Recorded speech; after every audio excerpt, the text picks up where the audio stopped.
Welcome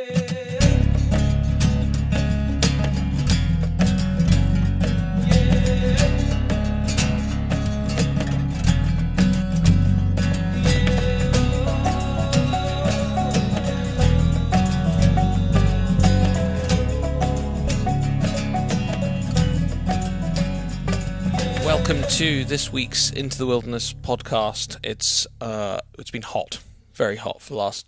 Well, it feels like weeks, actually. Yeah, it feels like. I'm sitting here in shorts and t-shirt. And all of our Australian listeners, you'd be laughing because we're complaining about the heat. But it's quite unusual. Well, we weren't complaining. We're not complaining. I'm actually loving it, but it's been really good weather here. It hasn't rained at all for 3 weeks, I think. At least 3 weeks. My garden's feeling. I've actually, for the first time since I moved into that house, I've actually had to go and water my garden. Yeah, it's crazy. It's absolutely crazy. The rivers are so low right now. And the fish have been suffering a bit. Well, the fishermen have been suffering because the fish haven't been in the river. The question is, if it stays long for a long period of time, like it did a few years ago, and the migratory fish are trying to get into the river, it can cause a lot of disease. Yeah, of course it does. With all the warm water, but it depends if they're actually in the system and get warm, or if they haven't actually arrived in the system yet and they're still out at sea, then they might get away with it. So we'll have to see what happens. Another thing that I'm interested to see, now we're just getting into near the start of June, is are we going to see pink salmon this year? Because it's about this time last year. I think so. I don't see why not. Why wouldn't we? We'll see. We saw large-ish numbers last year, so unless they get completely lost and none of them find their way back here at all, then... Well, the ones that we know that some successfully spawned, because Chris Conroy up at Loch Ness recorded some successful spawning and hatching. And we obviously won't be seeing them because they will have only just gone out to sea. But yeah, maybe we'll see some more over from Scandinavia. Watch the space. We'll certainly report on it. We were the very first to report on it last year, and even broke it to the news. So you will hear it here first as soon as we hear something. And on the news this morning, they were talking about swifts and swallows, saying that they have seen a reduction in numbers this year, and they reckon they're late. And they reckon it's one of the reasons is due to harsh conditions across the Sahara Desert. It's absolutely insane when you think about the journey these little birds make. You know, when I listened to the same radio program as I was driving in this morning, and when they mentioned that part of the Sahara, and I knew that was part of their migratory route, and I was just thinking to myself as I was driving there by myself, this tiny little bird in this vast, open, hostile environment. It's incredible that they ever make it. I couldn't be bothered. If I was a bird, I would stick where I was.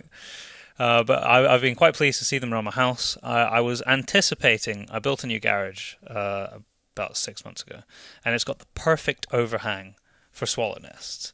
And I was anticipating this year to just be rammed with swallow nests from front to end on both sides, but they haven't done it. And I don't know whether maybe the paint's too slippy or maybe they need a season or two to find their way. They need a season or two, but I mean, they typically, because if you look at the other houses, they typically always go back to the same places. Right, yeah. So but the youngsters need somewhere new. Yeah, but I mean, if there's been a reduction, then they don't need the space. I don't know if anyone else has noticed a reduction in them. Let us know. It'll be interesting to find out if you think there has. But we were talking about insects last year, the year before, about the splatter test on cars. My car is completely covered, which last year it wasn't. Yeah. So maybe we've got an increase of insects. Interesting you should say that, because when we drove back from the Northern Shooting Show, and I was in my Land Rover, which isn't the most sensitive vehicle for hitting bugs in the air because it's basically a brick at the front. It was covered, and even my other vehicle that I drive day to day to work is just splattered everywhere. Yeah, my motorbike, my helmet was completely covered as well when I was doing it. I think Byron in the background was either rendering something on the timeline, because I can actually hear speaking and it sounds like there's... I was rendering something on the timeline. Yeah, well, Daryl can tell you what it is, because by the time this podcast goes out, I think the film will be live. So it's our trip in Svalbard, which is really, really exciting. We're super excited to get it out, and I don't really know what to say about it because it's hard to describe. I think people just need to watch the film when it comes out. I had rendered it on the timeline, and it was busy playing in the background, so Yeah, it's almost ready to go. Hopefully, we should be uploading it today as we finish this podcast. I hope so. We'll put up all the links on social media. And check out Sandgrouse Travel and Expeditions because I think it'll be on their Facebook page first. It will be. Yeah. So we'll put up all the links. Will it be a short trailer or not? No, we need to speak to Johnny, but I think it's about 7 minutes. So it'll basically just going to be the full film. I was actually, when I was having my haircut yesterday, I was so we were talking about the weather as you do when you have your haircut, and I was explaining to the lady who was cutting my hair that I was just about to go to New Zealand and how cold it was there because the winters actually come early, and that we'd been in some pretty cold environments this year in Svalbard, and I was trying to explain to her that screw the beach holidays. Go somewhere you've never been before. Like, go to an environment like that pushes you outside your comfort zone. And you might think, oh, it's minus 25. How can that be fun? But it is so great to experience something so far removed from the norm. Yeah. Try when you're thinking of holidays, try to think of something that not everyone goes to. Because then you've got a story. We've done a lot of traveling. I mean, a lot of traveling around the world. And I have places that I've been due to work or something that I would never in a million years pay to go and see, mainly being Dubai, being one of the places. I'm sorry if you do enjoy going to Dubai, but I think it is one of the most boring places on the planet. It's so fake. Everything's fake. I can make no comment here because I've never been. It's basically giant shopping malls and water parks and then fake beaches. I spent 8 months out there, and even the ocean is dead. Even the ocean is that bored of the place. It's dead. I've dived all over the place. You actually have to go out of the basin towards like Oman or Abu Dhabi or places like that, which I would say are better places, by the way. I've been to both of them, and they are way better places. For me personally, I'm just not a big fan of Dubai. I don't get it. Because people are like, oh, the shopping's amazing. Yeah, but it's the same crap you can buy there. Or online that you can buy in the UK, but the difference is you can maybe buy a gold-plated version of it over there. Just to completely change the subject, and because it's caught my eye, we've got a pile of National Geographic sitting underneath our desk here. Have you received your new one for this month, though? No. Because in the interview with Charles Post, he said that the issue that's come out this month is wrapped in paper and not plastic. I definitely noticed that if it came in. Yeah, because it's always got a plastic film. Yeah, it does. Yeah, because often there's little. The one thing that really annoys me with all of these magazines is when you open them up, there's about 30 leaflets inside that instantly go in the bin. All these magazines even National Geographic does it, and it kind of it amazes me that advertisers think that works. Because I literally take the magazine and I shake it, and then all of them come out, and then they go straight in the bin. All of them. Probably recycling. Well, the paper bin. Yeah. Yeah, it's a good point actually. Because for me, paper leaflet advertising. I didn't think we were going to get to this in our intro, but paper leaflet advertising does not work at all. Because I get my Land Rover magazine that you got me for my birthday, which must be coming up for expiry. It would be a nice birthday present again. I thought it got for your Christmas. Was it Christmas? Yeah, so I still got another 6 months. Excellent. That has the same thing. It's got a whole pile of stuff inside it, and it just goes straight in the recycling. It's not even interesting, most of the stuff.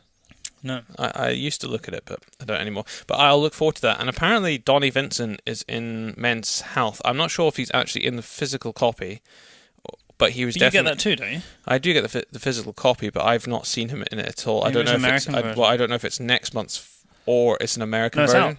It's out already, yeah. So if you have seen the Men's Health with Donnie Vincent in it, and you... it's not in the UK because I haven't seen it so far. If you are one of our listeners in the United States, have a look out for it, and if you do have it, maybe send us a picture or something. We would like to read it. Yeah, that would be cool. Yeah. And talking of Donnie Vincent, he has just been on the Joe Rogan podcast. Yes, he has. I don't know how long it was. It was probably over 2 hours at least. He had him in the studio, which is really cool. We're eventually one day aiming for that kind of studio setup. We will get there. It's just time. So I've not heard any of the podcasts yet, but I guarantee it'll be awesome. Hopefully it's going to be out for me travelling this week so I can listen to it. When I was listening in, they were talking about processed meat and like laboratory meat, I think. Oh, growing where they grow meat. I think that's what they were talking about when I was listening to it. We have the winner from the competition that we ran to win a pair of tickets to the game fair at Scone. Yep, which we are very excited about going to.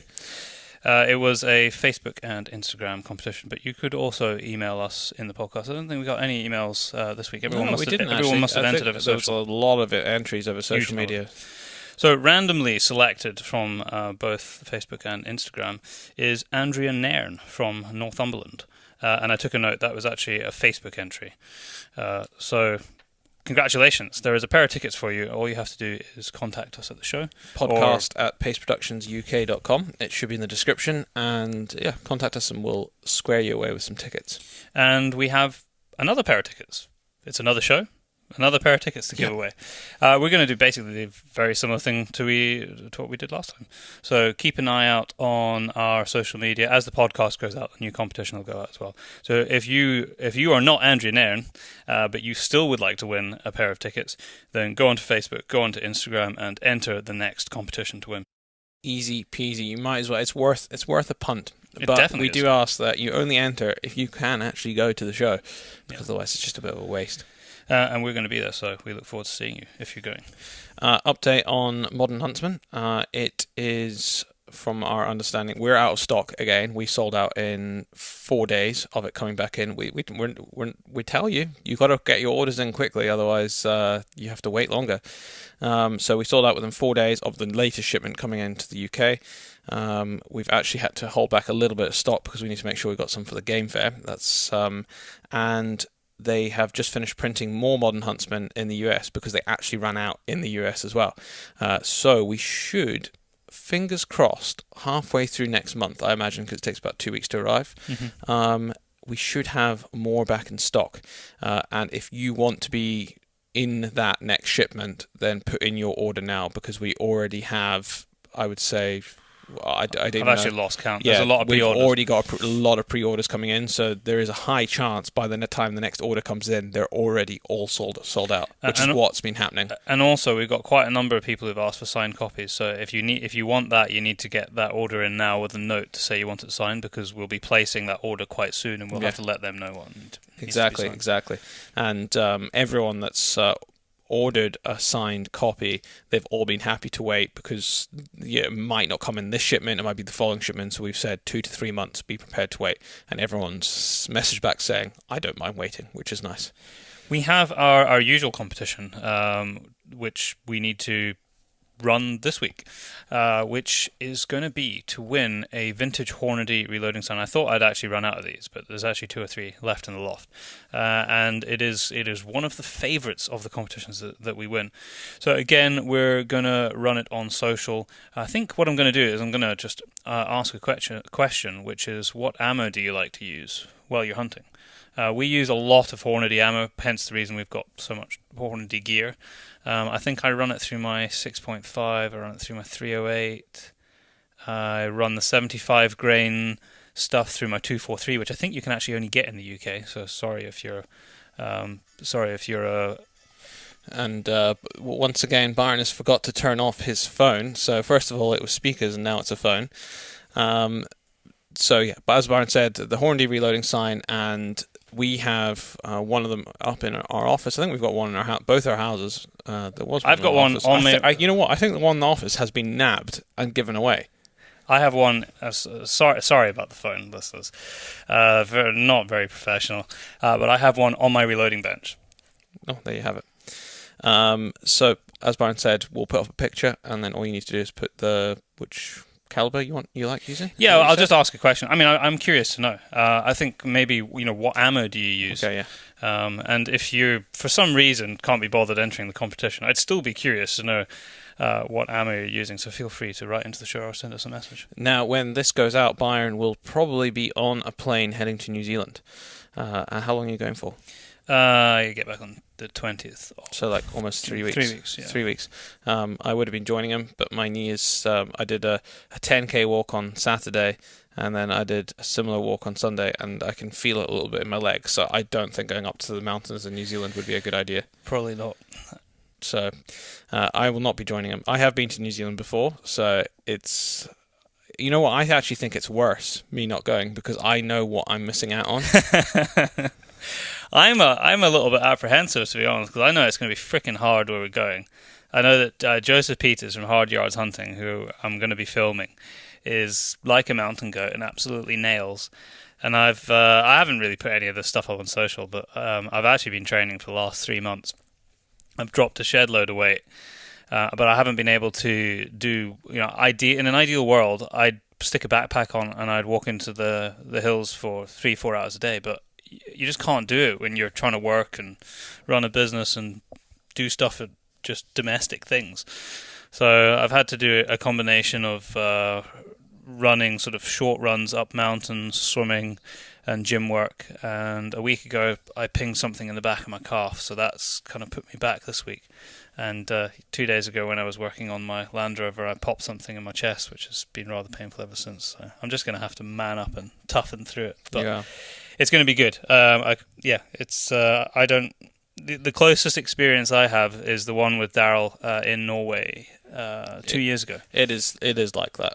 Yeah, which was Pretty hard. much. So I am a combination of excited and apprehensive. Yeah. But I will give you all the feedback when I get back from New Zealand, and with any luck, also bring 1, possibly 2 podcasts from the country. Now, I think we should probably get into the podcast. Yes, we should, because this is awesome. We had a great chat with Kim Hughes GC, and it was awesome having him on. It was wicked him telling the story firsthand, and we were both fans of the book they wrote, Painting the Sand, and I think the best way to do it is just Google it. And then you decide. It's the paperback's out, hardback's out, and we listened to it on audiobook. And we didn't actually talk about it during the show, but the audiobook, we spoke to him about the narrator, picking the narrator, and the narrator's really good. So if you do a lot of driving and you consume this podcast, as most of you do, probably commuting, then have a think about downloading the audio. Audible, who I think is part of Amazon, give you 1 month free trial. Right. So you can get 1 book for free. So if you're going to use it on a book, I recommend this one. But if you don't want to carry on listening, I suggest you cancel your direct debit like straight away on your Audible. Otherwise, they will just keep charging you. But top tip. Well, I found this out the hard way about 2 years ago, and then I came back like 3 months later, realized I'd been charged, but I had loads of credits. But the really cool thing with the credits, you just buy the books, and then they just stay on your account forever. So it wasn't wasted. I still listen to all the books, but now I've actually upped my membership because I consume that many books now. But it was really cool having a chance to speak to somebody whose book we had listened to, and it was also really great to do, although we talk a little bit about hunting towards the end of this podcast, because that's the common connection that's managed to bring us together. This podcast isn't really about that. It's about life experience and a really great story from a great person. Yeah, and him talking about I don't really want to say incredible events, because they weren't. It was, he did incredible things. Well, they were life-changing with events, an incredible team. So I'm going to actually read his citation that he. It was the full official citation of Staff Sergeant Kim Hughes of the Royal Logistics Corps, which illustrates his heroism. So this is what he got the GC for. So I'll read the full thing out. Which is the George Cross. On 16th of August 2009, Staff Sergeant Hughes, a high-threat improvised explosive device disposal, I'm going to start using the abbreviations, which is IEDD, operator, along with the Royal Engineers Search Team, REST, was tasked to provide close support to the 2 Rifles Battalion during an operation to clear a route southwest of Sangin. In preparation for the operation, elements of A Company deployed early to secure emergency helicopter landing site and isolate compounds to the south of the route as part of the inner cordon. Whilst conducting these preliminary moves, the point section initiated a victim-operated IED, resulting in very serious casualty. During the casualty recovery that followed, the stretcher bearers initiated a second VO IED that resulted in 2 personnel being killed outright and 4 others being four other very serious casualties, one of whom died later from his wounds. The area was effectively an ID minefield overwatched by the enemy, and the section were stranded within it. Hughes and his team were called into the harrowing and chaotic situation to extract the casualties and recover the bodies. Speed was absolutely essential if further lives were not to be lost. Without special protective clothing in order to save time, Hughes set about clearing a path to the injured, providing constant reassurance that help was on its way. On reaching the first badly injured soldier, he discovered a further VO IED within 1 meter of the casualty. Given their proximity, constituted a grave and immediate threat to the lives of all the casualties. Without knowing the location of the power source, but acutely attuned to the lethal danger he was facing and the overriding need to get medical attention to the casualties rapidly, Hughes calmly carried out manual neutralization of the device. Any error would have proved instantly fatal. This was a Category A action only conducted in one of two circumstances: a hostage scenario where explosives have been strapped to an innocent individual, and a mass casualty event where not taking action is certain to result in further casualties. Both placed the emphasis on saving other people's lives, if necessary, at the expense of the operator. It was an extraordinary act. With shots keeping the enemy at bay, Hughes coolly turned his attention to reaching the remaining casualties and retrieving the dead. Clearing a path forward, he discovered two further VO IDs and twice more carried out manual neutralization. His utterly selfless action enabled all the casualties to be extracted and the bodies to be recovered.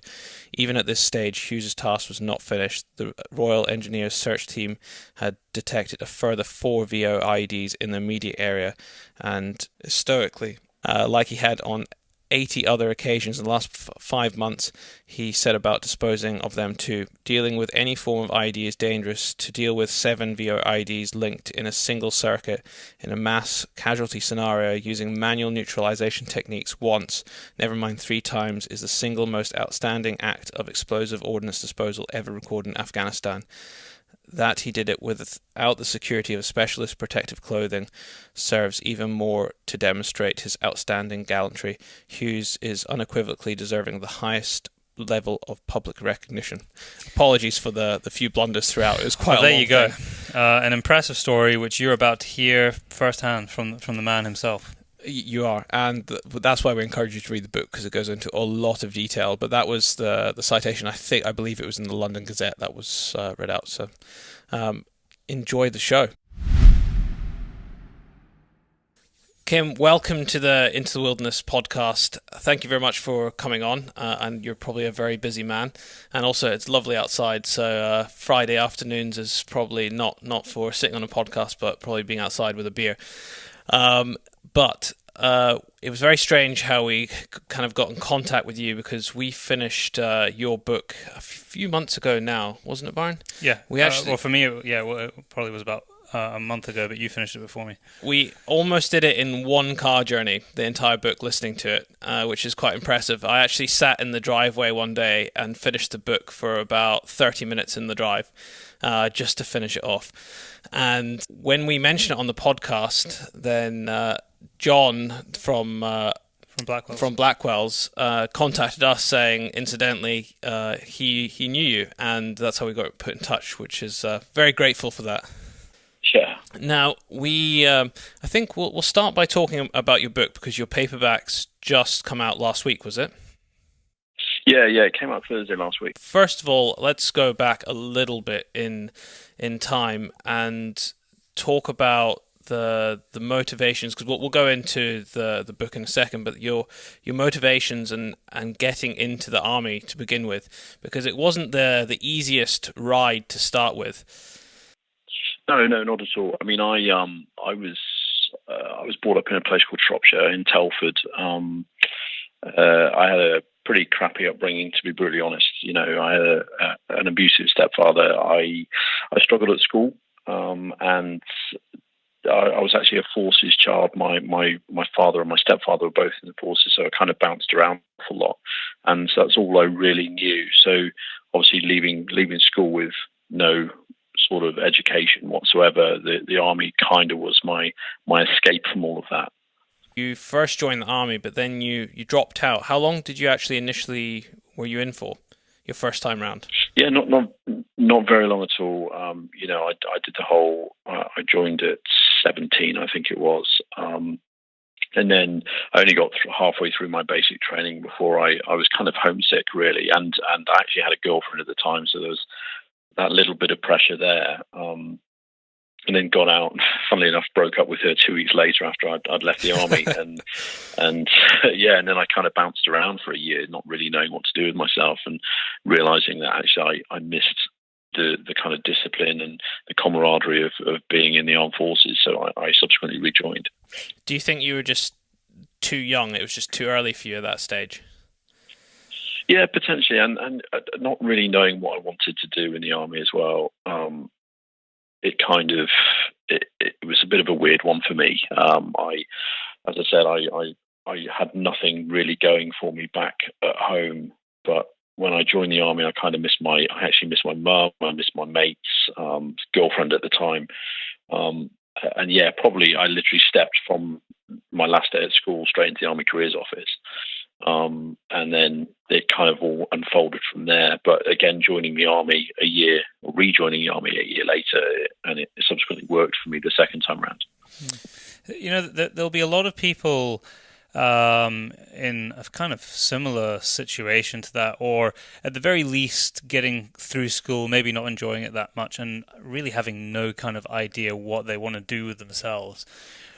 On a sort of general advice kind of basis from what you learned through that, sort of those few years of your life where you were trying to find what it was that you wanted to do, what would you say to those kind of people? Not necessarily to go and join up for the army, but just generally speaking, because you must have learned a lot in that period of time. Yeah, no, absolutely. I mean, what I would say is, if you want to go and do something, go and do it. Go embrace sort of your I was going to say desires, but it's not really the right word. If you want to go and be a soldier, go and be a soldier. If you want to join the RAF, the Navy, whatever. If you want to go be a fireman, go and do that. Don't hold back. That's one thing that I wanted to do. I wanted to join the army. It's partly because that's all I really knew, but I wanted to go and do that, and I did it. I mean, don't let people tell you what you want to do. And just go for it. That's all I can really say. And I joined the army, and I am the person I am today because of that. And funnily enough, I subsequently, one of the reasons why I wrote my book was to show people or kids of that sort of ilk now from what I used to be. Life is greener on the other side. It doesn't have to be all doom and gloom. If you really, really want something and you strive for that, then grasp it with both hands and absolutely go and do it. Yeah. You must be probably one of very few people that got the George Cross to begin with, but one of very few people that dropped out and joined back up again and then got the George Cross. Might be the only one. The only one, potentially. Yeah, it's kind of weird the way life kind of works out, And I joined the army as a driver. I never joined the army to do bomb disposal. I joined as exactly that. And little did I know at the time that this sort of Army Careers Office had a quota, and I was something like driver number 6 that day that they required. So I went in there being told that being a driver in the army was the best possible job you could ever have. And when I went and did it, I was like, okay, yeah, it's great, but I want something else, and funnily stumbled into bomb disposal. And that's pretty much the way I went with it. And yeah, so to go through everything that I've been through, a crappy upbringing, to joining the army, to getting out of the army, to getting back in, to then moving on to bomb disposal, to subsequently being awarded the George Cross it's just crazy. It's like a roller coaster. What was the experience walking into the careers office for the second time? Was it the same person behind the desk saying, "What are you doing back?" No, it wasn't. It was a different guy, but almost like met with a bit of hostility, because it's like we gave you a chance the first time round. which you pretty much just threw back in our face, if you want to call it that way. So why should we give you another chance? I mean, looking at it now, I know 100% that, you know, they needed people to join the army, so it might have been a bit of a sort of to say face on their part, but it was like, you know, you need to convince us that you're not going to bail on us again. So I mean, once I got past that kind of initial hostility, if you will, they were kind of cool. You know, they were like, yeah, we get it. You know, come back in and see if you can make a sort of life of it. It's quite funny when you mention the quota thing, because when I went to the careers office, they were trying to fill quotas of things when I was there as well. Submariner being one of the biggest ones, trying to offer you a bit of cash just to make it sweet. But if you want to do something, I think, like you just said, stick to what you want to do, because I ended up doing what I wanted to do, even though it meant waiting an extra year. Yeah, absolutely, and that's kind of the trap that people, I certainly used to fall into. You know, your next trade, the trade course that you want isn't for a year, isn't for another 18 months. So do you want to stay in this holding unit, or you know what? Let's go and do something else. Yeah, exactly. So but it's good. I mean, if that's what you want, and absolutely stick to your guns. I think to give just a bit of context and background for our listeners before we touch on a few elements of your book, but not too many, because we want people to go and listen to it as well. Talk about the period from when you got back in up until the sort of primary deployments. I mean, I joined back up. I went to Army Training Regiment Pirbright, where you do your initial basic training, and I think I spent about 11 weeks there, and it's a lot of running around like a lunatic and being shouted at and being told that you're worthless and not very good at what you're doing. But you know, it's great. It's what we joined the army for. And then, as I said, I joined as a driver, so I then got sent to a place called Deep Cuts, which is the kind of the home of the Royal Logistic Corps. And I kind of hung around there, like we've just discussed there, for my driving courses to kind of take place, which was up in the north. And then once all that had been completed, I then got my first assignment, my first posting, which was in Catterick, in North Yorkshire. And you know, I spent a couple of years there, out and about doing bits and bobs, you know, driving big Army green trucks, because that was my job. And it was only really on a deployment to Northern Ireland where I got assigned to drive the bomb disposal teams. And it was there that I had my first kind of taste of bomb disposal and to see what it was all about. And I was hooked straight away. What was it about it? What was it that enthused you? It was just probably something new, not understanding, you know, because I was driving the teams out into Belfast when there was a bomb shout, and then seeing the guy, the operator, literally talking to the police and interacting with them, and for me, it was weird because everyone was looking at him, you know, held on his every word. It was almost like what he said was gold. He was the guy that they came to solve the problem. And then when he put his bomb disposal suit on and walked down the road, that was me. I was taken by it. I was like trying to find out more information. What's he doing? Why is he wearing that? You know, what's he going down the road to deal with? And it's only through working with those teams, and it's a very close knit sort of team that you deploy with, you kind of get to know about the job and what they're doing, and again, bomb disposal, taking stuff apart, you know, the risk, you know, the adrenaline. I was instantly hooked. It's, you know, that period in Northern Ireland is not something that we talk about very much anymore. And I remember it as a kid, just right at the end, before the sort of the peace process was implemented. What was that sort of, especially for our younger listeners who may have not even really been conscious of it at all, what was that sort of period of our history like? Because you will have seen it from both sides, being back here and then actually being part of it over in Northern Ireland. Yeah, well. I mean, it was such a weird one, because you go from being here, you know, out and about doing whatever it is you do for your day job, to going over there where, you know, you're in an armoured vehicle, you're wearing body armour, you're wearing a helmet, you're armed.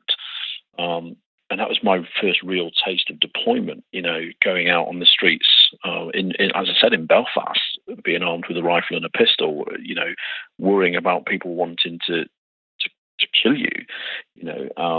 So it was so strange, and to be going out on the ground and doing the devices we were doing and clearing them. And funnily enough, I was in Belfast not long ago, and I was walking down the same street, which I remember driving down with my blue lights on and a bomb being at the end of it. That's surreal. And it was just so surreal. Wow. Yeah, absolutely. And you just kind of, it's weird, because you're then like, I would never be here. Like, I would never be doing what I'm doing now, however many years ago.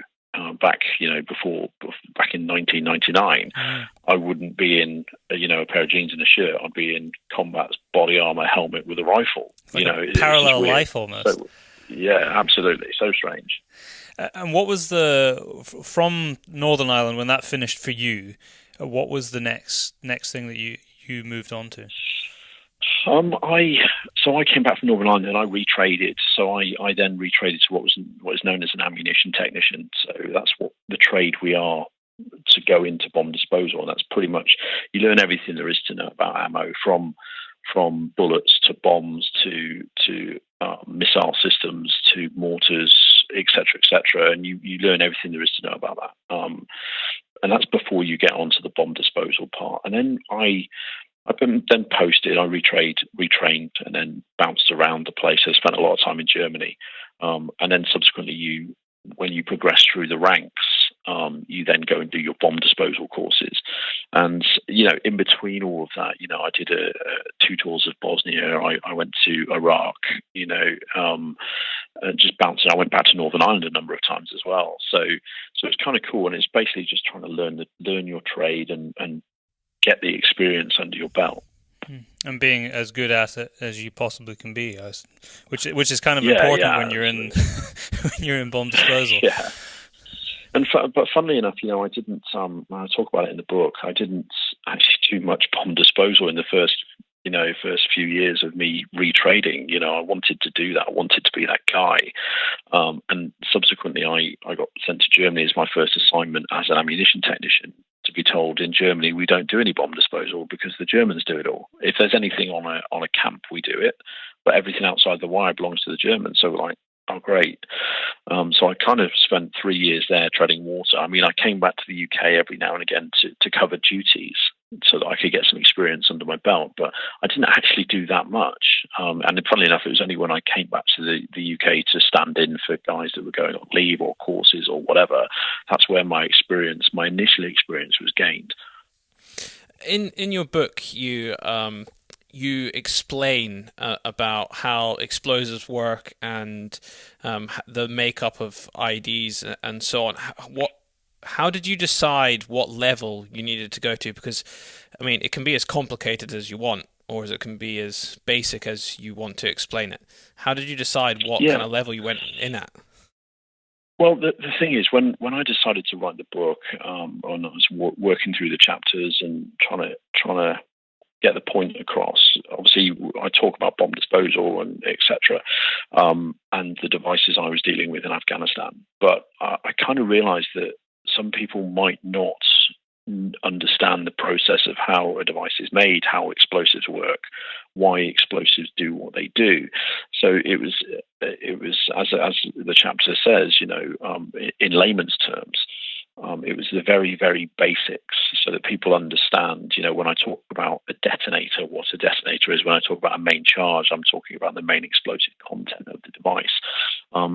But then when I was talking to people about the book, they were questioning me, well, what is a detonator? What does it do? What is the explosives? Everyone hears Semtex and C4 on films and all this sort of stuff, but they trying to understand what it does and why it does what effect it has. So that then spurred me on to go into a little bit more detail of, explosive compositions and chemical makeups, but again, in such a way that it is very straightforward for people to understand. How did the deployment to Afghanistan, how was that different to the other deployments you'd been on? Because it was a very different type of conflict. Yeah, so my other deployments, I had either gone out as a second in command of a team, so I would operate the robots, and I would be a junior NCO, so I'd look after the equipment. When I went to Bosnia, I was a senior NCO, but we weren't really doing much improvised explosive device disposal. Afghanistan, certainly in that period of time, was a whole new ball game. You know, the IED was the Taliban's weapon of choice, and they were absolutely everywhere. So to go and operate in that environment, you have to pass what was then known as the high threat course, enabling you to do bomb disposal in a high threat environment.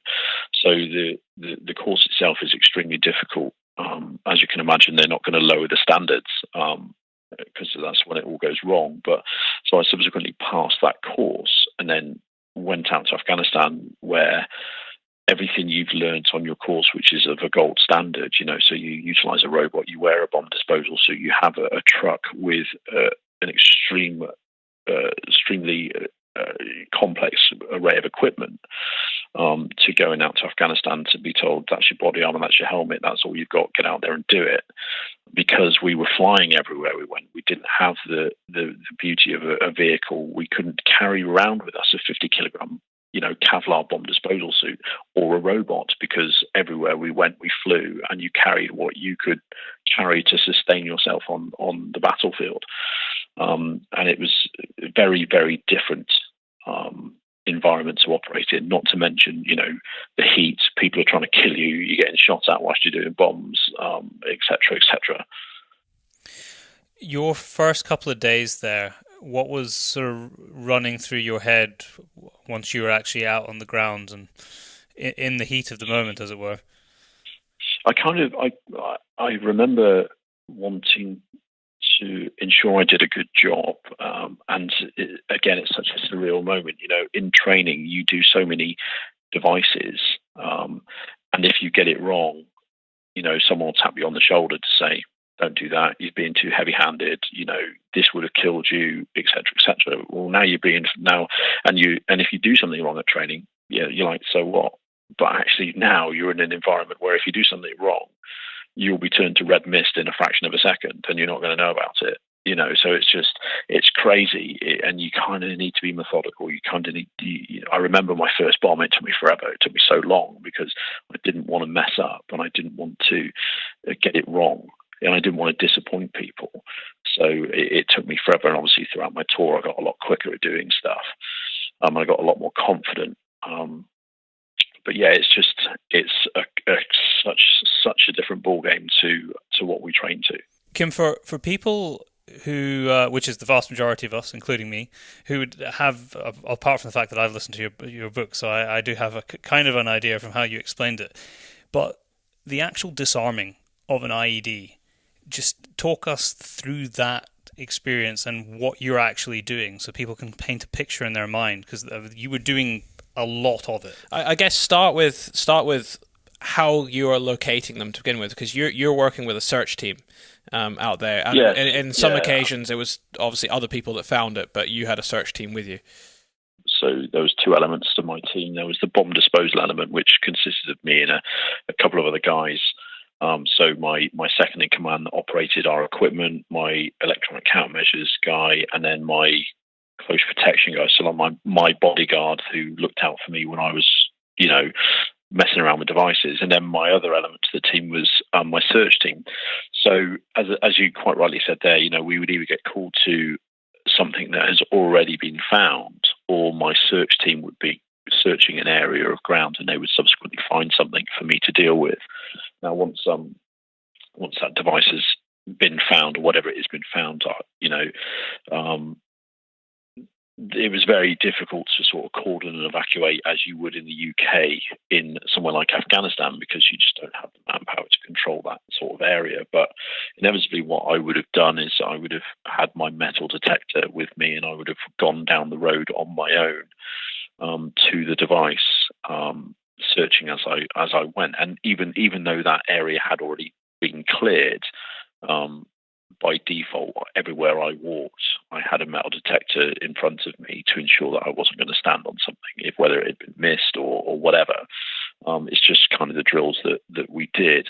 And then once on top of the device, if you can go as far as to say that, something had already been confirmed for me to be called into that area, whether it be a wire, whether it be part of a pressure plate, whether it be a battery, whatever it may be. And then pretty much from that point on, you would just kind of interrogate the ground, whether that be with a metal detector in a passive kind of role or a paintbrush, and that's where the terminology the title for the book came, Painting the Sand, because we would utilize a paintbrush to uncover the sand and to uncover parts of the device. And then once you have the device in front of you, and there is no set way to render safe a device. Each device is treated differently. There's not a book that tells you how to do it, because inevitably that book would be never ending, because the device types can always change. But what you're looking at doing is locating a power source, or you're locating the switching parts of the device. And that's where, as I talk about in the book, I would place what is known as an EOD weapon, which is a disruptor or something that I can, it's known as flying scalpels, to cut a wire. And again, it's not like you see in the movies where you're sweating with a pair of snips and use a red wire, blue wire, although it can be like that, and I did jobs like that.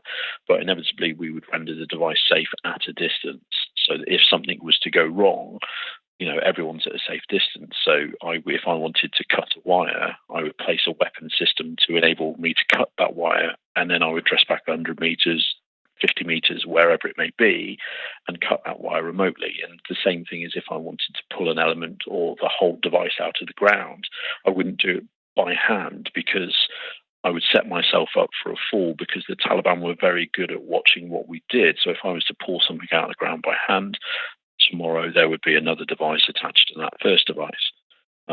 So I would do it with lines and pulleys to enable me to do that from a safe distance. And then basically we're looking at breaking the device down, removing the as I say, the detonator, getting the explosive chain reduced so that there is no risk whatsoever.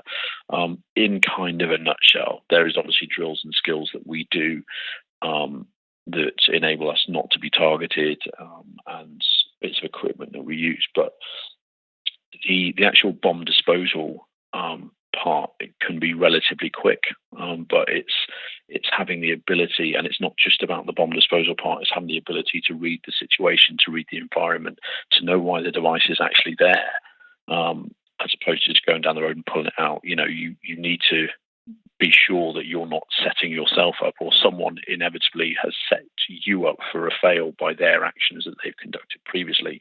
So it's not literally just about the bomb disposal. You have to be able to formulate threat assessments and understand that whole tactical environment. So there were eyes on you all the time, as in enemy eyes on you all the time when you were absolutely. And one of my chapters in the book, They're Trying to Kill Me, was about exactly that. They would set up hoax devices to get you into the area, and that would either be to get you there so that they can ambush you, or it would be to watch your skills so that they can try and target those skills. And they were very, very good at that. So that's again, I talk about it in the book. That's why my team and we used an insane amount of smoke grenades, because when I was on target, if there was a line of sight from a compound or wherever it may be that could see what I was doing, I would throw a load of smoke grenades to basically fill that line of sight with smoke so that no one could see what I was doing. And on some occasions, I remember on a couple of occasions, I was coughing my lungs up because there was so much smoke around me that I couldn't actually see what I was doing. And I was just, I had to stand up and walk away because the wind changed or whatever. I was like, this is just insane. But what it meant is no one could target me or my team because they couldn't physically see what we were doing. Was the smoke grenade something that they taught you in training, or was this something that you kind of brought in yourself? I think it's over time. So we learn from our predecessors, we learn from our other operators. So when our first guys went to Afghanistan or Iraq, to basically, because we knew that the enemy watched us and they were very good at targeting our skills, well, the only way to stop them from watching us was to cut off that line of sight, and a smoke grenade is absolutely fantastic for that. There are, and again, I explain it, there are different types of smoke grenades, but a screening grenade is designed to produce an awful lot of smoke in a very small period of time. So you don't have to wait for it to build up. You just throw it. There's instant smoke, and then you can get about your business without worrying about someone seeing what you're doing. As being in the position that you were in, you and your team, you were tackling what was one of the biggest threats to everybody who was there.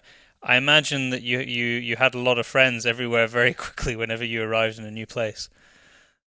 Yeah, absolutely. And funnily enough, you almost feel sometimes like you're being kidnapped by those units because we were such a small commodity. It was weird because you would be tasked. The tasking message would come and say, someone in a patrol base has found a pressure plate IED.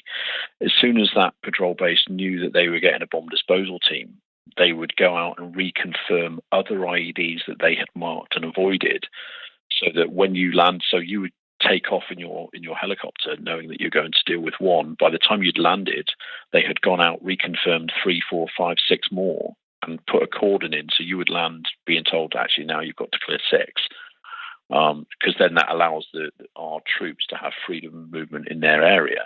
And then sometimes it would almost be like, right, we've done the job, we're ready to go, let's get a helicopter to come and get us. And the unit would be like, oh no, we've been told that you're staying with us. When actually that's not the case. But they wanted you there. Yeah, they wanted you there as their own sort of bomb disposal team. And to be honest, you don't blame them, because why wouldn't you want that? So that's kind of the way it went. But and at the same time as well, when there is a device to be dealt with, you are priority on the aircraft to get out there. But when you've done the job, you're not priority anymore. Someone else gets the priority for the aircraft. So you could be on the ground for 3, 4, 5 days before you get to fly back to your base. And funnily enough, in that time, the infantry guys that you're with will utilize you as a bomb disposal asset. Yeah, it would make sense to. It's like an IED dustbin man. Get all their rubbish together for when you arrive. Exactly. Now, you were talking there about, how you go about getting rid of a device, and most of the stuff, for obvious reasons, was done at a safe distance, because there's no point putting your life at risk unless you actually have to. This wasn't the case on the day where, I guess, is one of the reasons why you got your George Cross on the particular day, where I think everything didn't go to plan. Would you be able to just tell us about that day? Yeah, of course. So that was the 16th of August, 2009. My team and I were in a place called Sangin, and for those who don't know, Sangin's in Helmand province, and for the British soldier, it was known as hell, because nothing ever good came out of Sangin. Every time a team went there, you can guarantee someone would be killed or someone would be injured. So we kind of were there supporting the 2 rifles, and our task that day was to go out on patrol with them, and they were going to get us to a point in that patrol where my search team would take over, and they were going to clear a route. And once that route was cleared, they were going to isolate 2 compounds. We were going to sit in the compounds and kind of just wait to see what the enemy were doing. So that was us. So we left before first light, and the idea behind that was the Taliban would either be asleep or they would be just getting up for morning prayer. So in theory, they would leave us alone. We then patrolled out with the guys, and it was about 10 minutes into the patrol where we heard an explosion to our front, about 100 meters or so in front of us. And I talk about it, or I describe it in such a way that an explosion to an EOD operator is it's very much like hearing your best friend's voice. You instantly recognize your friend's voice. So an EOD guy instantly recognizes the signature of homemade explosives detonating, whether that be the crispness of the blast, the overpressure, the sound, etc. So straight away we knew that an IED had functioned to the forward of the patrol. We went to ground to listen to see if what was going on the radio. And we heard that there was a casualty up the front, or a couple of casualties. So my search team started to clear an emergency helicopter landing site to the left of our position. And it's only really when they were conducting that search to clear that HLS where we heard a second explosion. And it's at that point there that we got called forward. And we kind of got, I went forward with my team behind me, and we came across a dried riverbed, which is called a wadi. So very pebbly, some reeds, that sort of thing. And it was a bit weird because time kind of like slowed down for me then. It's like you see in the movies where you see someone's mouth moving, but you can't actually hear what they're saying because you're just trying to take in all of this information. And it's only really then when time kind of almost sped up that I started to see what could only be described as carnage in front of me. You know, there was troops spread all over the area. There was a weird sort of red mass in front of me, which I kind of couldn't get to grips with what it was. And then I started hearing screaming of a female to my left-hand side. And pretty much what had happened that morning was the lead guy, a guy called Fully, had stood on a pressure plate IED, which unfortunately injured him really badly.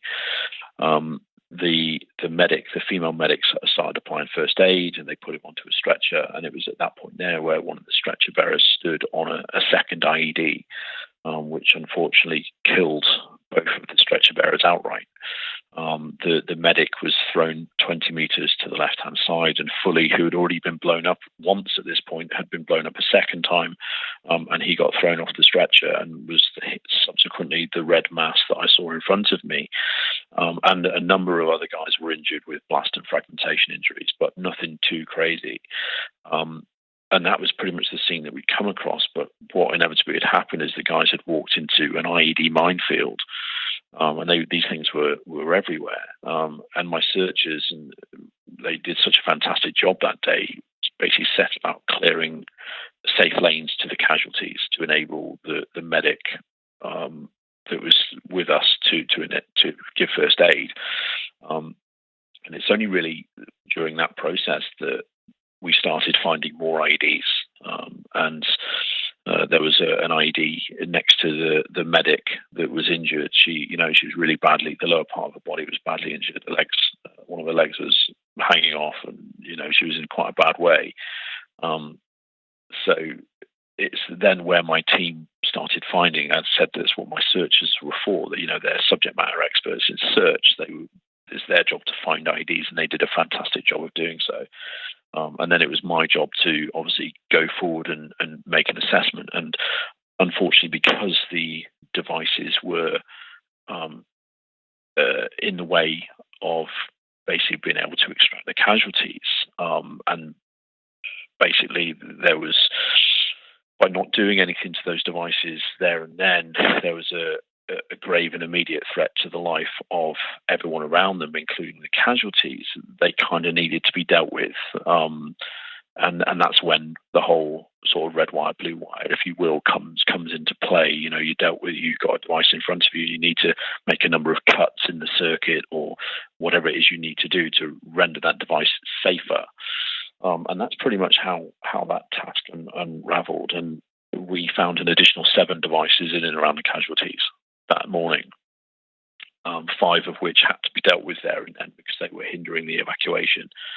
And we subsequently managed to get the guys off the ground. Unfortunately, Fully died en route to hospital, so we lost 3 guys that morning. But we were able to recover the other casualties, and we subsequently were able to recover the dead soldiers off the battlefield. And then once that was done, we then went forward, and I disposed of the 7 devices that were there because we didn't want to hang around, so I just blew them up where they were. They were a little bit safer. I managed to get some forensic evidence off of them, and then where their explosive main charges were, which each device in itself had approximately 20 kilograms of homemade explosive underneath. Wow! It. So they were serious devices. Insane amount of explosives. Absolutely ruined the day, and was subsequently. I set time fuses, so burning fuses on them to blow them as we literally lit them, and we walked away, and it's like one of those explosions happened, as we were going back to our base. And was only really when we were setting the explosive charges to destroy the IEDs that the sun had already come up in the sky at that point, and we could see that there were dozens more devices in the ground. You can see the ground sign; they were everywhere, absolutely everywhere. Now, an EOD operator's, sort of a wet dream, if you would be, is to stay there all day and to clear bombs. That's what we do, and that's why I would have loved to have stayed there all day and just smash those devices out of the ground. But unfortunately, we, as I said, we lost 3 guys that morning. We had a number of injured. We needed to go back. The mission got scrubbed. We went back to the patrol base to, kind of reflect on what had happened. It's one thing being under the stressful situation of actually disarming an IED, but it is a totally different story when you've got injured friends around you. This might be an impossible question, but how do you compartmentalize the task that you have at hand with all of this chaos and carnage around you? Sure. So EOD operators, we are, funny I mentioned this in the book, we are a very different breed to your average soldier. You've kind of got to have a weird sort of sixth sense of humour to do what we do, and you've got to be able to look at something and just laugh at it. You have to have that sort of sense of humour to be able to just get on with the job. Because if you break your focus because you're worried, or you're thinking about a dead soldier that you might be close to, or you're thinking about an injured person, etc., your focus then goes away from the task in hand. And again, as weird as it sounds, I've got friends that have been blown up. I've lost friends, and you kind of just, you reflect after the fact. But if you're there, certainly that day on the ground, my priority was to get the injured off the ground, and my second priority was to recover the fallen soldiers as respectfully as I could, in line with keeping everyone else around me safe. And you kind of just get on with the task. We're trained in such a way to be able to think outside of the box and to be able to just focus on the task and get that task done, and then do your fraction later on. But again, I say do it later on, that afternoon we were out on another job, so we were constantly busy. We've kind of covered a large proportion of the book. We kind of follow the timeline, and obviously you've given the quite well detailed of the day, but in the book it goes into a huge amount of detail, and that's why everyone must either read it or listen to it. After that day, it was actually not too far to the end of your deployment. Am I right? Yeah, just under 2/3 of the way through, because my R&R got brought forward early because I subsequently got injured in an explosion. When through no fault of my own, I was in a vehicle that drove over an IED. So my R&R sent me home to recover on my R&R, which was nice of them. Yeah. And then not go home and have fun. Go home and recover from your injuries, and then come back when you're well. And then literally that was the first day. That was the first day back on the ground. That after coming home, after returning to operations after being at home. Quite a welcome and back. Then literally it was proper straight back into it. And then, so I think that was August, and then October time, I think my deployment finished. So, we want people to read the book. I do. I just wanted to ask one more thing. Is right at the end, your brutal honesty with very senior personnel and politicians, without just a little snippet of that, because I was sitting on the plane when I listened to that, and I found myself laughing out loud, and people looking at me with my earphones, and they're probably thinking I was listening to some sort of comedy sketch or that. But I found it so funny that your brutal honesty with exactly how it was how it was, and that's what you were going to say, no matter who it was you were speaking to. Yeah. So that was it was the Defence Secretary came out with on ops with the Home Secretary, and me and my guys have been on the ground for weeks, literally smashing IEDs every day, like every operator did over there. And I remember coming in, and literally you just imagine it, body armor and weapons hanging off you like you've been on a week-long firefight, and you just unshaven and stinking, and you just wanted people to leave you alone. And I remember going to the ops room and told by my boss, welcome back, go and get, shaved, go and get a new uniform on, etc., etc. You're giving a demonstration to the defense secretary. And initially I sort of laughed and went, yeah, nice one. Thanks very much for that. Good joke. But then got told, no, it's happening. And even though, you try and argue the point, but inevitably you're in the army and you do as you're told. So we went and did that. And as I said, it was one of those things you just want to be left be, because you've been out and about amongst it. You've had enough. So we pretty much did it. We did the whole, put all the army. We love good straight lines. All your kit in a nice line, all clean kit, etc., etc. And and the defense secretary came round, and I was pretty much told by my chain of command to talk about lightweight kits, talk about helicopters. This is what we need, etc., etc. It was absolutely right. But when it came down to it, when the defense secretary spoke to me, I gave him a quick brief on my team and what we did and what we've been doing, and he literally just said, what is it you need? And kind of instantly, I was like, well, we need more guys. You're not giving us enough manpower. We go out on the ground and clear IEDs, days and days and days at a time, but we can't hold that ground. So as soon as we leave, the Taliban come up, put the bombs back in. I don't think that's what he was expecting, and the press had an absolute field day with it. Yeah, it was the last thing they wanted, was to put more people on the ground at that point in time in terms of politics back at home. Yeah, absolutely. And it's funny because I remember walking into the ops room the next day, and something I talk about in the book, where I checked my Facebook account, and one of the guys was like, in fact, going back a little bit, after he left, one of the guys kind of said to me, do you really think you should have done that or said that? And I was like, what's he going to do? Send me home? But little did I know at the time that there was a journo stood behind me, and it was like his payday. He literally quoted me instantly. And so when I checked my Facebook the following day, and one of the guys, laugh out loud, what's he going to do? Send me home? You're a legend. And I was like, I have no idea what you're talking about. No idea what you're on about. And then turned on Sky News, because everyone in the ops room was really sheepish, looking at me sort of giggling. And I turned on Sky News, and literally it was there as a quote. And I'm like, it was almost like my world was about to end. And I was like, oh no, send me back out on the ground to do some bombs. I don't want to be here right now.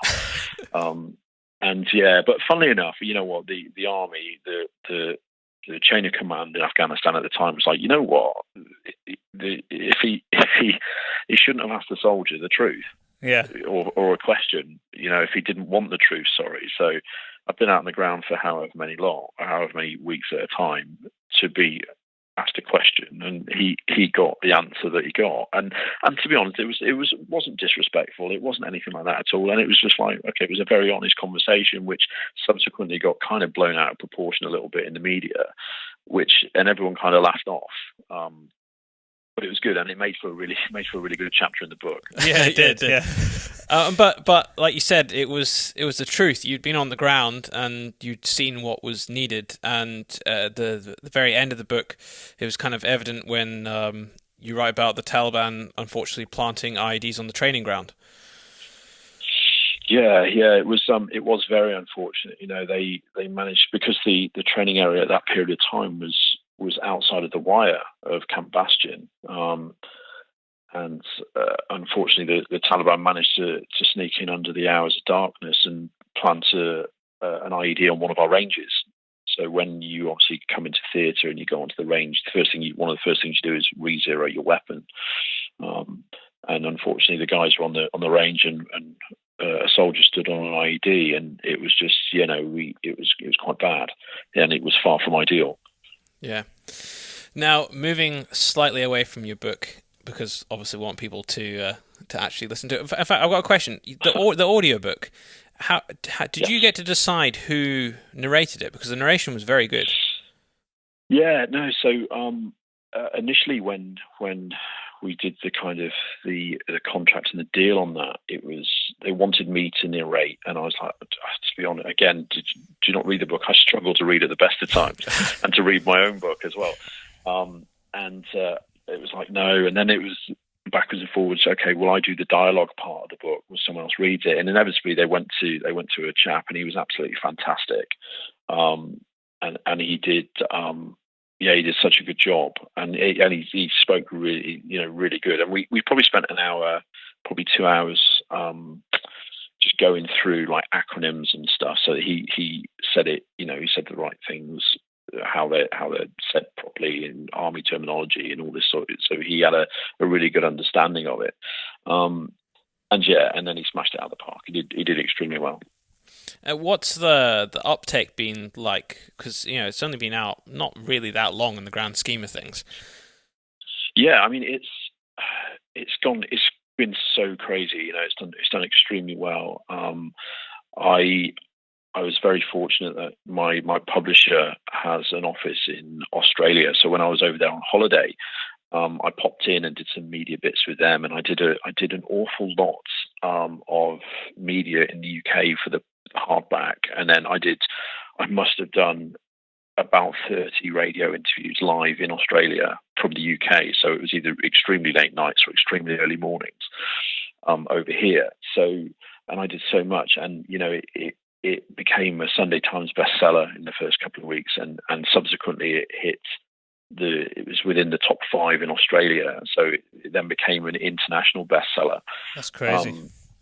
And the paperback came out a week ago, and instantly the sales have gone through the roof on it. It's doing so well. What was it that actually prompted you to write the book afterwards, other than it being an absolutely incredible story? But I mean, there must have been something that made you go, you know what? I need to It's a big undertaking. Yeah. It's not, you don't just do it in one evening. Write a book like that. No, it took a while. Funnily enough, when following my award, a lot of people, and it was usually on the social sort of side, said, "Oh, you should write a book" and all this sort of stuff. And I kind of played it down and said, "No, you know what? I'm not ready for it." And it was only really during my last tour of Afghanistan where I was actually out there with my brother, and my older brother, and I was sending him out on the ground to do bombs because I was running the teams out there at that time. To do what I had done a few years earlier. And we bumped into a friend of mine, a guy called Dave Willits, who is the defence editor for The Sun, in Camp Bastion. He was over there doing some work, and he was, we had a chat, what are you doing here? And I said, oh, this is my bro, he's out here. And he was like, this is great, can we do the story? And a few days later, there was a film crew turned up, and Dave, and we did this big, brothers in arms thing on tour. And it was only really off the back end of that coming out that I was contacted from a chap I know to say, now is the time to write the book.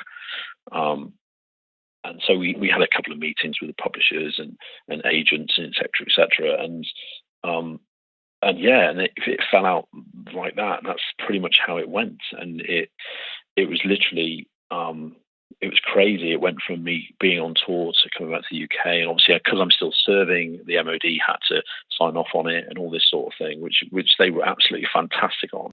So the MOD, they were great because obviously I'm still serving. They had to ratify the book and et cetera. But it literally, it took about a year and a half to do in total because obviously I've got a day job as well. So when it came out, it's just gone crazy, and it's still doing so well. And with the paperback out this past week, it's just been phenomenal. Very satisfying to see something that you worked on like that actually in physical form. I imagine when you saw it come off the printers in hardback, it must have been a good feeling for you.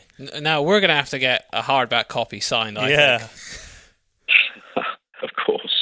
Yeah, no, the hardback. To be honest, I wasn't expecting it because we had to obviously once the book had been written, we had to do the cover for it and then the back for the book as well. And so I thought we were going through it, and we did some We had a big photo sort of shoot thing going on, and I thought, okay, brilliant, we're still talking about it. And then, funnily enough, I received a box from my publisher in the post, and I didn't think anything of it until I opened it, and it was the book, and I went, all right, I thought we were still doing stuff with it, it's done, because we had agreed on the cover, and that was it. But I thought, for some reason, there was more stuff to do. Like, I'm not even sure.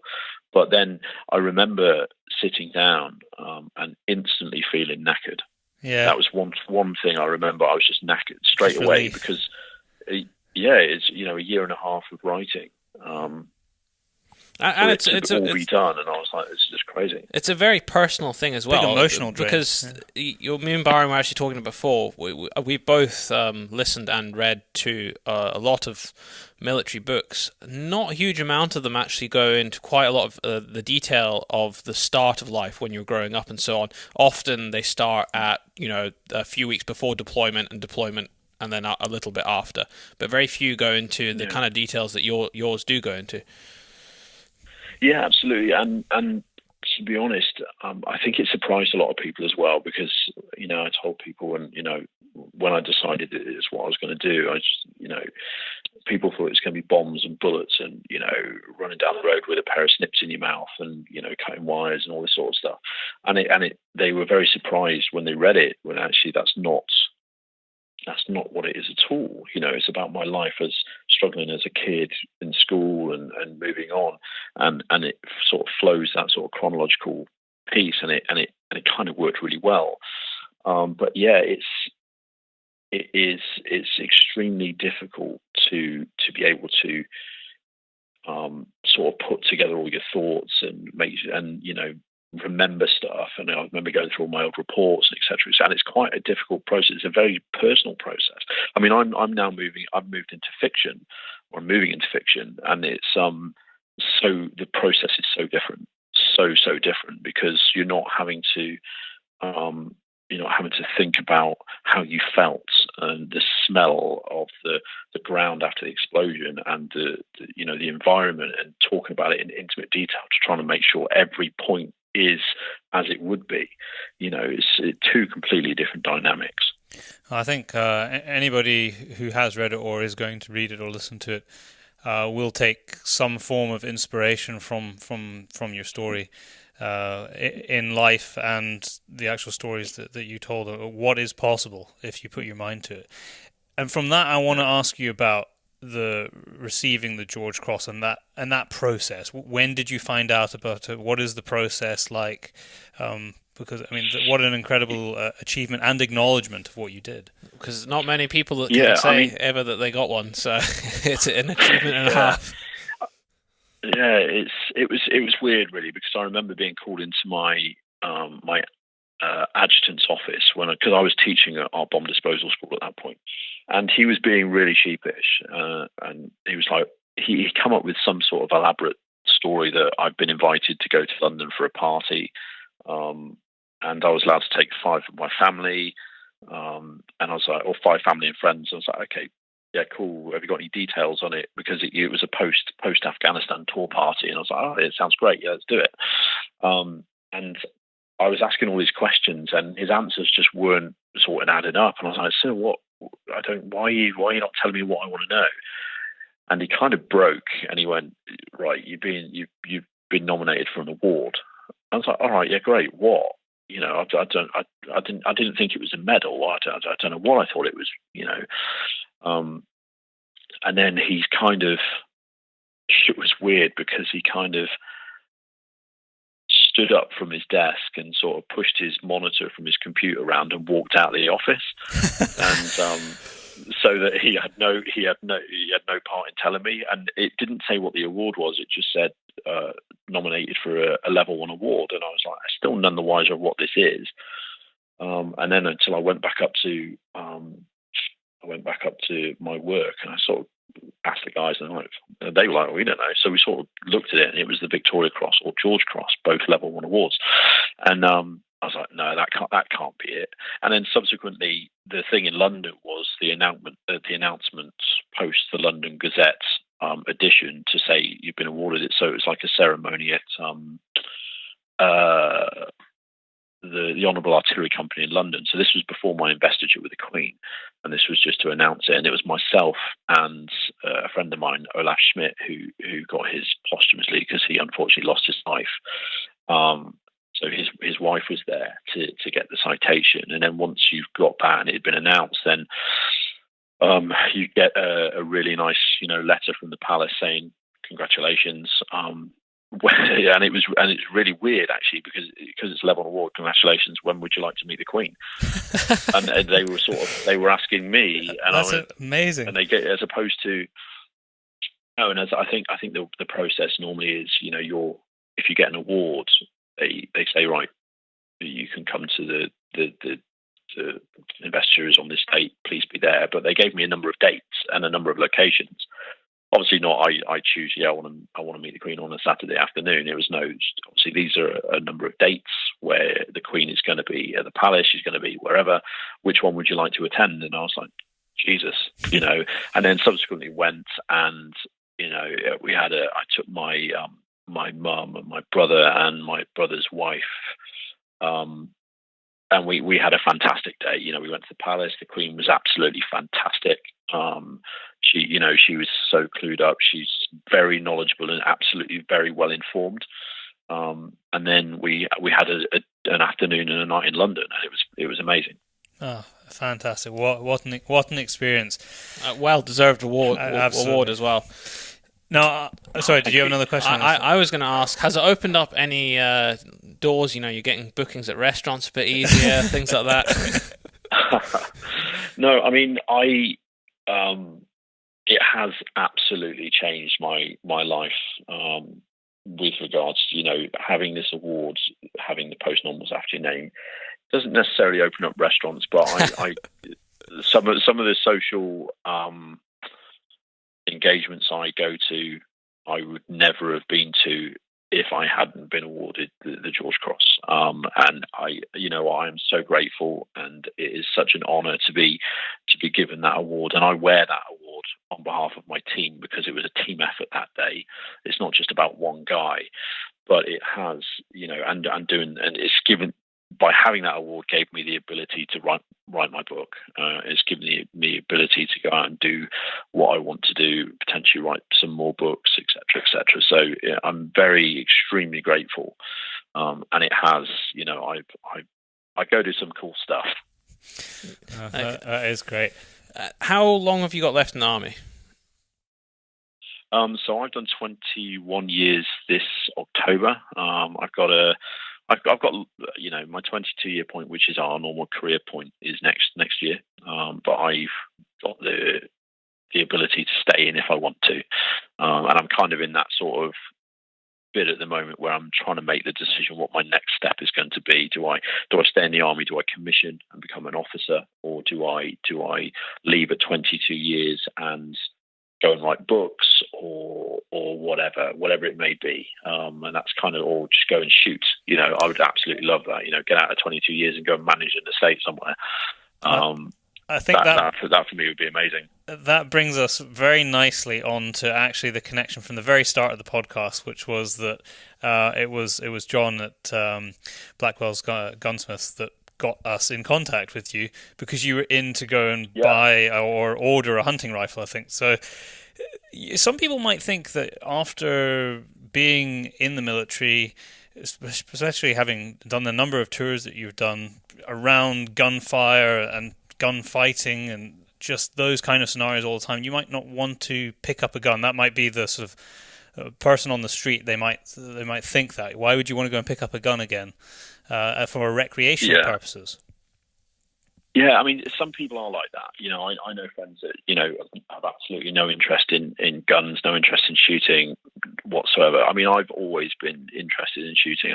From a very young age, air rifles. And then, during that period I spoke about in Germany where I wasn't doing bomb disposal, I got massively into clay pigeon shooting. Because there was a fantastic clay range just on a base just across from where I was.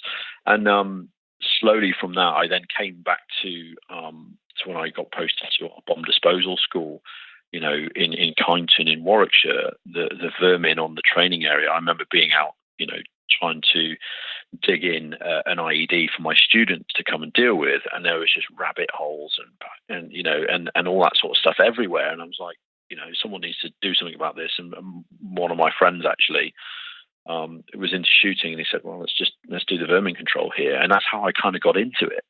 And then it just went. I got a taste. You got bitten by the bug, you know. Yeah, so I went into, I literally, my house was like an armory. You know, every kind of shotgun I could, you know, every time I saw a new shotgun, I wanted it, so I bought it. You know, from then into, you know, 2.2 bolt actions, 2.2 semi-auto to long barrel pistols, because I got into a lot of competition shooting. So got into practical shotgun. Mini rifle competitions, all the way through to long range shooting. That's good fun. Out in Wales.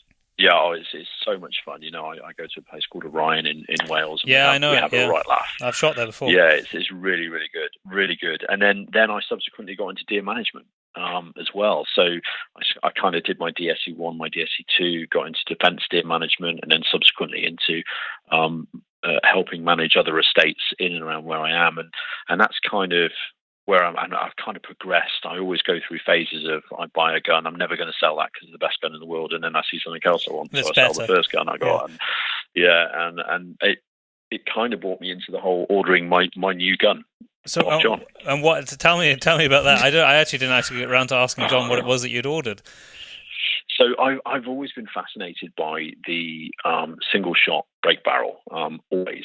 So the Blaser, and I've kind of, I don't know why, because my rifle collection's just a bit weird. I go from, you know, your Remy 700s. So I've got one of those. I've got a Desert Tech as my tactical gun. I've got a TRG 22 as my long range gun, and I've always fancied a classic looking gun, and I've always been fascinated by the break barrel. So I approached John and his guys there, and Rupert, because I wanted a K95. Yep, but I wanted the Stutzen, I wanted the full wood, I wanted the engraving, I wanted the full package. You know, it's almost like a gentleman's gun. It is. You know, you want to shoot one roe deer a year, you know, that kind of thing. But I mean, I shoot a lot more than that. But I want, you know, it's one of those. I had the money. I've always wanted it. And I went, you know what? Let's do it. Yeah, at some point, you've got to treat yourself. Did. Yeah. So, and that's kind of the way I've gone with it, you know. And they're putting a fantastic bit of wood on it for me for the stock. They've got some really nice engraving on there for roe deer, and you know, I've got a really nice bit of glass to put on top of it. You know, I've got a nice Leica that's going to go onto it when it's done. You know, so yeah, that's kind of me, and I'm super excited by it. You know, I'm waiting for it to come in, and I'm going to go. I mean, I've got it in 308, so it's going to be a bit pokey. Yeah, it's quite a light rifle.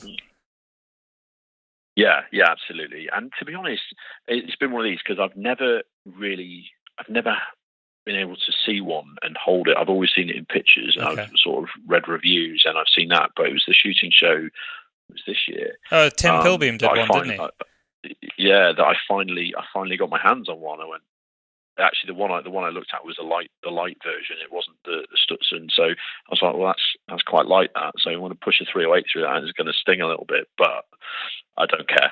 The thing is, though, I mean, those rifles, they're so well balanced, and because it's going to be fitted to you, even though it's light, you're probably not even going to notice it. Especially when you're using it in anger, when you're hunting. It's one thing shooting on the range. Exactly. When you're hunting with it, you won't even give it. Yeah, it's not like I'm going to be shooting dozens of rounds through it, you know. So it's going to be absolutely fine. I'm very much looking forward to it. And funnily enough, I've been pestering John every week saying, "When's it ready? When's it ready?" I was just going to ask you when it's ready. Has he given you a date? I think the last I heard was the end of this month. Okay, well, so you've said it on the podcast now, so now it has to be the end of this month. yeah. Hopefully, it'll be the end of this month, and I can go out and. I can go out and shoot. Unfortunately, we've missed. We're out of fallow season now. So, but roe rut will be around the corner by the time you get that. So I hope you're going to team it up with some nice like German Lod and and a traditional European hat just to finish the whole thing off. So I'm very, very excited by it. It's going to be great. There's as opposed to the lump that I'm carrying now. Is there there's an MOD scheme, isn't there, for people who are into stalking, for stalking on MOD ground? Defence Tier Management, absolutely. And I'm a member. It's fantastic. It's great. It gives you the ability to go out, learn about the animals, and help manage population. Because that's what it's all about. And it's not. And the beauty of it is, which can be somewhat frustrating to people that are experienced shooters that want to get into it. It's not a case of pick up your gun and go and shoot what you want. There are processes in place. There are hoops to jump through. No matter how much experience you've got, it's almost. I'd put it down to almost like being in the army. You have to promote up through before you can be let loose, if you will, to go out and stalk on your own. So there's a lot of mentoring involved, et cetera, et cetera. You don't just go and shoot. You have to. Every stalk you go on, you then go and write that stalk up, and then your mentor sort of adds his comments to it. So it's really good. It's educational. It's a big learning process. For someone that is an experienced stalker that tries to come into it, it isn't a case of just signing on the dotted line and then you can go and shoot on any bit of MOD land whatsoever. There is processes involved. So it can be a little bit frustrating if you are a seasoned stalker. But those processes are there for a reason. And once you have proven yourself to the group that you are assigned to, and you are competent, and they are happy for you to progress, then it's an absolutely fantastic thing to be a part of. I had no idea that it was so involved. I'd heard it mentioned by people who I know or have known in the past, but I didn't know it was so involved to be part of it. But that's great that's the kind of, and it's hardly surprising actually, being that it's part of the military, that there's that sort of level of responsibility. But I didn't realise it. Well, it is fantastic. If you find yourself up north of the wall, then you need to give us a shout so that you can come out with us. Oh yeah, absolutely. I'll bring the new gun. Yeah, you'll have to do that. Kim, it's been tremendous having you on today. It's been great to speak to you in person, having read your book and it's really weird actually part of the experience. Because when you read a book, especially one like yours, you kind of feel like you know you already, which is a weird thing. People knowing you, but that you've obviously got no idea who they are. Yeah, it's crazy. Well, I'm so glad that you enjoyed it. I really am. Yeah, no, it was. I read a lot of books like that, but it's right up there. It was a thrilling. Well, for me and Daryl, listen, because it's the easiest way for us to consume while we're traveling. A thrilling listen from start to finish. Do you have much run-ins with the clearance divers, which is the best branch in the Navy? Yeah, funnily enough, I do actually. I work quite closely with them. The diving guys, the EOD diving guys, they're really good bunch of guys actually. Funnily enough, I had a regimental dinner with them on HMS Nelson last month, which was an absolutely fantastic experience. Such a good bunch of guys, and God, what an honour to even step foot on the boat, to be really honest. Yeah, in fact, I think I know. My old warrant officer, I think he was at the same dinner, so you probably bumped into him. Well, thank you very much for coming on, Kim. And if you got you do have a website, I think, actually. No, I don't. My publisher has a website, Simon & Schuster. The book is on there. I'm sure you can Amazon it. I'm sure. Or Google. Yeah, Google. Well, we'll put all the links up in the description of the show so people can find out where to grab it. But thanks for coming on. Amazing. Thank you ever so much for your time. Well, what a podcast. I think there's some really cool elements to take away from it. And inspirational too. Yeah, inspirational. Really, really grateful that Kim came on and shared the story. And we are going to have more things like this coming on the show. I think we're gonna try and diversify a bit. We're gonna carry on bringing you awesome people, which we always have done, but maybe not always 100% focused on the hunting side, which we've always been heavy on. A little bit more fishing, a little bit more adventure, exploration, and just great stories. Yeah, that's the plan. Remember, you can download this show in many different ways. Most podcast apps have us now, the main ones being iTunes, which is where most people listen. Then you've got Stitcher, Acast, Podbean. It's also on SoundCloud for desktop. I think you can actually download it on your phone now, but I'm not entirely sure because I don't really look at it. And Spotify being another big one. I believe that nearly still all of the Android devices are slightly delayed, so it can be delayed from 6 hours to a day. So sorry about that, out of our control. But don't forget to enter our 2 competitions, one to win a pair of tickets for the Scottish Game Fair at Scone Palace, and the second one to win a vintage Hornady sign. All the info for that will be on our social media. And if you want to see more about us, and if you want to head to the shop, it is all the W's, thepacebrothers.com, and has everything there that you need to know. And if you, just lastly, are interested in the films that we've made, because we make a lot of films which we are not in, but we've made for other people. And if you like this podcast, you probably like quite a lot of those films. I have just been busy updating both our YouTube and our Vimeo. Vimeo is a much nicer platform if you enjoy visually looking at films.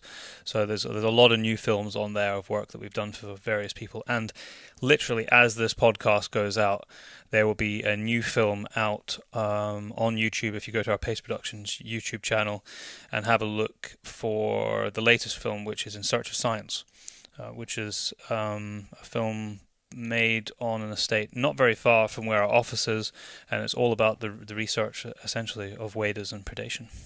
It's very cool. Join us again in 2 weeks' time.